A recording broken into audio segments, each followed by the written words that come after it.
शहर की जनता, इस खबर को आप जरूर देखें। हम आपको खबर बताएंगे पूरे विस्तार से, मगर सबसे पहले आपने ये देखा होगा कि उल्लासनगर शहर की रास्तों की हालत किस प्रकार से हो गई है। हर साल महानगर पालिका का करीबन 500 से 600 करोड़ बजट होता है शहर के विकास के लिए। शहर के लोग ये जरूर सोचते होंगे, जब महाराष्ट्र गवर्नमेंट इतने करोड़ों रुपए उल्लासनगर शहर को बेचती है तो आखिर ये पैसे कहां जाते हैं। तो ये बात आप जरूर सुने। इस प्रकार से आज भारतीय जनता पार्टी के जिला अध्यक्ष प्रदीप रामचंदानी, आमदार कुमार लानानी, प्रकाश माखीजा, अमर लुंड, किशोर वनवारी और आमदार कुमार अलानी, पूर्व महापौर मीना अलानी, तमाम लोग एक मंच पर बैठ के आज उन्होंने बताया कि किस प्रकार से उल्लासनगर महानगर पालिका के टेंडरों में बेईमानी होती है, कौन सा वह व्यक्ति करता है, कौन सा वह ठेकेदार है। उसके साथ एक शहर का राजनेता भी मिला हुआ है, वह भी अपनी एक कंपनी चला रहा है। आइए लेते हैं पूरी जानकारी प्रदीप रामचंदानी से।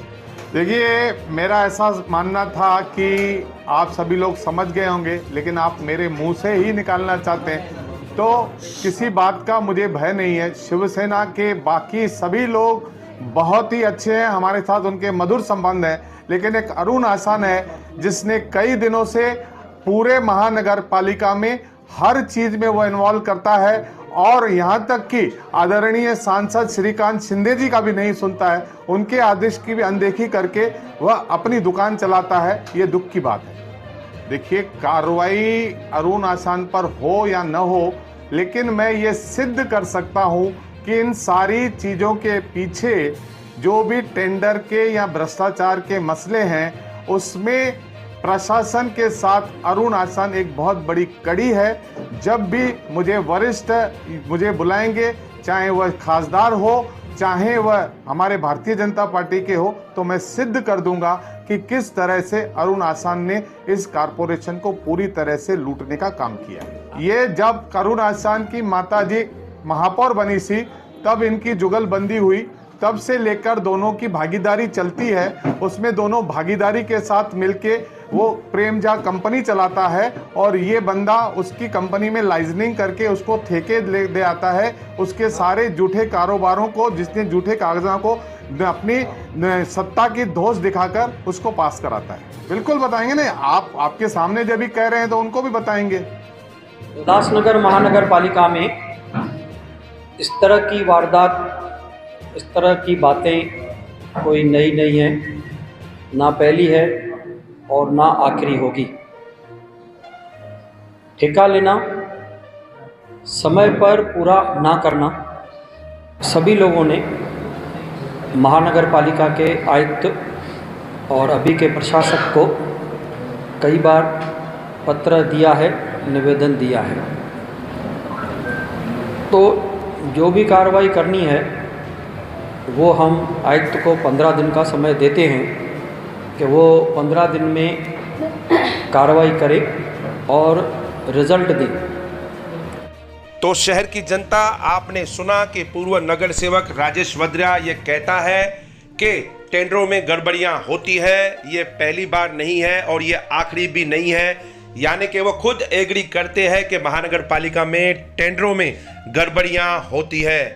अभी आगे सुनते हैं आमदार कुमार अलानी इस विषय पर क्या कहते हैं। हमारे भारतीय जनता पार्टी के अध्यक्ष ने आपको बताया कि प्रेमजा जी जो पेपरों में गड़बड़ी की है उसके बारे में इन्होंने बताया, लेकिन आमदार होने के नाते मैं भी जो शहर में कार्य चल रहे हैं, जैसे उन्होंने जो ठेके लिए हैं उसका या तो काम सही नहीं है या तो स्लो चल रहा है। जैसे कि उदाहरण बीटीसी ग्राउंड का उन्होंने ठेका लिया है, आज काफ़ी समय से वो काम पूरे नहीं हो रहे हैं।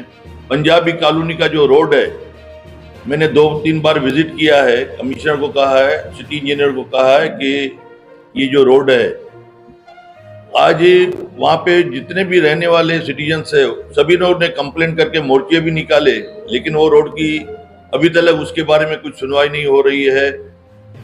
उसके अलावा पप्पू कालानी के घर के बाहर उन्होंने एक रोड बनाया जो काफ़ी सारा डैमेज है। और 3 नंबर ओटी पिंटो पार्क से लेके उल्लास स्टेशन का जो रोड जाता है, उन्होंने जो टेंडर लिया है, पिंटो ने काफ़ी टाइम से उनका कंप्लेंट किया है कि वो ब्रिज बननी चाहिए। टोनी सीरवानी ने भी कंप्लेंट किया है। आज कोई भी ठेकेदार की एक लिमिट रहती है टेंडर लेने की।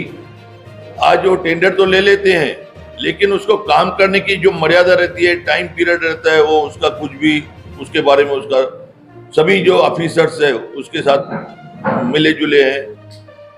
आज दिन ब दिन आज उसके लिए आदमी बोल रहा है, दूसरे ठेकेदार के लिए नहीं बोल रहा है। तो मैं भी कमिश्नर साहब को कहूंगा कि उसके ऊपर एक्शन लेवे, जो भी लीगली या जो उसकी इंक्वायरी हो तो इंक्वायरी करे। जैसा प्रदीप रामचंद्र ने कहा, जो भी इंक्वायरी के बगैर तो कुछ भी काम नहीं होगा। आज 15 दिन का हमारे अध्यक्ष ने टाइम दिया है, तो हम कमिश्नर को कहेंगे कि 15 दिन के अंदर उसका जवाब देवे। इसमें केवल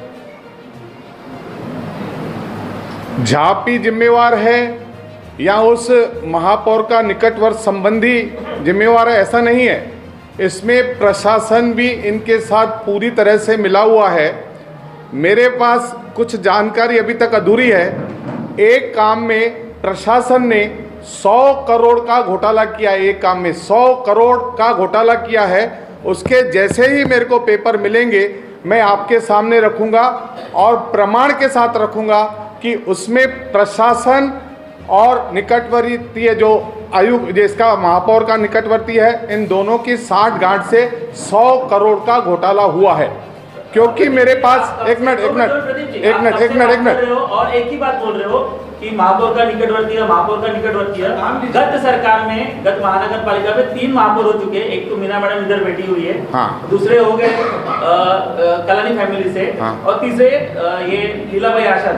तो आप डायरेक्टली नाम लेके बोलिए, तीनों को बदनाम मत कीजिए। बैठिए, जो भी है उसका नाम लेके बोलिए। अगर आपको कंफर्म है, आप आरोप कर रहे हो ना, तो नाम लेके करो। बैठिए। ये खाली तीनों महापौर हुए हैं ऐसा नहीं है।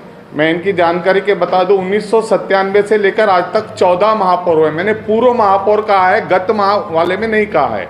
तो इसके लिए हमारे उसमें भारतीय जनता पार्टी का तो है ही नहीं, क्योंकि मेरी बहन मीला नहीं एक बार ही महापौर बनी है, उसका बिल्कुल नाम नहीं है। बाकी जो निकटवर्ती है महापौर का नाम है, उसका नाम भी मैं लूंगा। लेकिन रुकिए, मेरे को और कुछ बोलना है।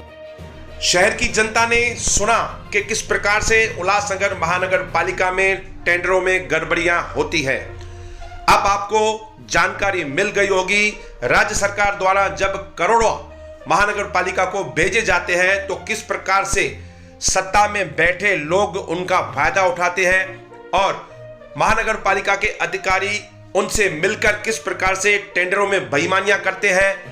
तो आप समझ सकते हैं तो हमारे शहर का विकास फिर किस प्रकार का होगा। हमारा उल्लासनगर शहर पहले नगर पालिका हुआ करता था, उसके बाद करीबन मेरे हिसाब से 15 साल से भी ज्यादा हो चुका है। अब उल्लासनगर महानगर पालिका बन चुकी है। सालाना करीबन 500 से 600 करोड़ महानगर पालिका शहर विकास के लिए बजट बनाती है। आज आप बताइए, करोड़ों खर्चा हो जाने के बाद भी आज शहर की दुर्दशा क्या है। रास्ते बनते हैं, फिर खुदाई का काम दोबारा से चालू किया जाता है। शहर के रास्ते इतने खराब हो चुके हैं। मैं उल्लासनगर महानगर पालिका के आयुक्त अजीत शेख से यह कहूंगा कि सर, एक दिन आप अपने 2 पहिया वाहन पर एक दिन शहर में घूम के बताएं।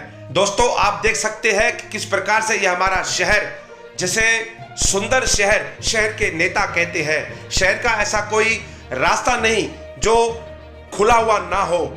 चाहे वहां पर कोई भी आदमी गिरकर मर जाए, महानगर पालिका को कोई फर्क नहीं पड़ता। आने जाने के मुख्य द्वार महानगर पालिका के द्वारा जिन्हें टेंडर दिया जाता है वो बंद कर देते हैं। ये रास्तों की दुर्दशा आप देख सकते हैं। खराब रास्तों की वजह से, शहर में हो रहे पोल्यूशन के वजह से शहर के लोगों का जीना दुश्वार हो चुका है। लोग अब चेहरों पर मास्क लगाकर घूमने लगे हैं। ऐसा लग रहा है कि शहर में फिर से कोरोना आ गया है। तो दोस्तों, आप सतर्क रहिए। शहर के पढ़े लिखे वर्ग से मेरा निवेदन है, शहर की शिकायतें राज्य सरकार को मेल द्वारा या लिखित पत्र में जरूर करें, तब जाकर हमारा शहर सुंदर बन सकता है। नहीं तो जिस प्रकार से अंधेर नगरी और चौपट राजा जैसे काम शहर में चल रहे हैं, मगर आने वाले दिनों में इसी प्रकार का अगर काम चलता रहा तो शहर के लोग उल्लासनगर से पलायन करने पर मजबूर हो जाएंगे। धन्यवाद।